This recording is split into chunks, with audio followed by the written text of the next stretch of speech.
Welcome to our discussion. The following presentation will inspire you.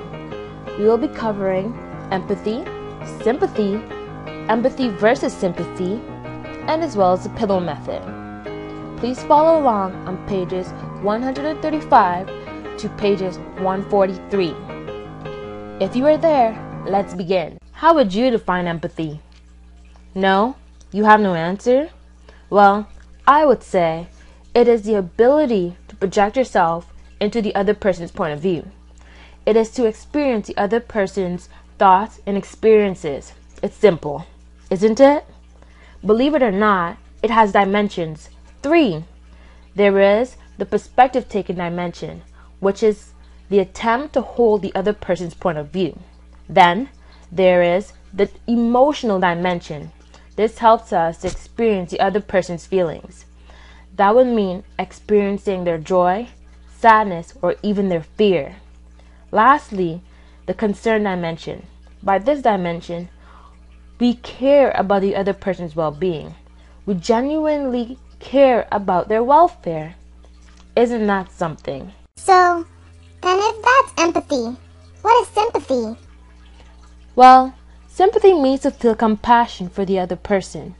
So in this case, when we sympathize, it is the other person's confusion, joy, or pain. We are humans and we offer sympathy. We always do. Sometimes we express it, sometimes we don't, but offer we do. We are always moved by someone else's plight, and we offer sympathy to each other. The plight is upon us together. But more often than we are at a loss when we want to express our sympathy, and we end up saying something stupid like, I understand. Truth is, you don't, so we say, I'm sorry.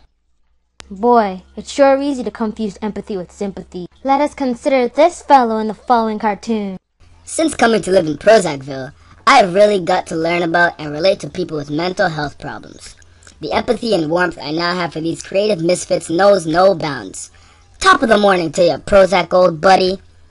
I guess it's just all about having compassion for one's fellow travelers on the road of life, even if they are 2 sandwiches short of a picnic.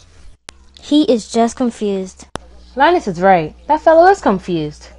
Sympathy is about showing condolence or kindness for another's dilemma. In contrast, empathy means to have a personal understanding for the dilemma. Okay, so now we move on to the pillow method. What is it? Well, it is a tool used for building empathy. It is a way of understanding an issue from several perspectives, rather with an egocentric I'm right and you're wrong attitude. The pillow method holds 5 positions. Position 1, I'm right, you're wrong. It is the perspective we take when viewing an issue. Blech. Sometimes I get so discouraged I can hardly stand it. The harder I try, the worse I get. Perhaps I should seek professional help. I think I need help. Everything I do turns to failure. I guess you know I've never succeeded at anything in my whole life. Charlie Brown, it's true. I recognize your frailties, your weaknesses. You need me to point out your faults, Charlie Brown. It's for your own good. Then there's position 2.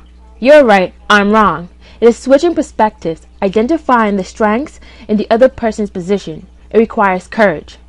In position 3, both right, both wrong. We acknowledge the strengths and weakness of each person's arguments, where each point of view has its flaws. Position 4. The issue isn't as important as it seems. It realizes the controversy isn't as critical as we thought. Most concerns aren't as vital as they are made out to be. It often overshadows the other important parts of the relationship. The grand finale. Position 5. There is truth in all 4 perspectives. All positions are completed only for the final step to recognize that each position has some merit. All the positions, when acted upon, will improve the communication climate. And that's empathy.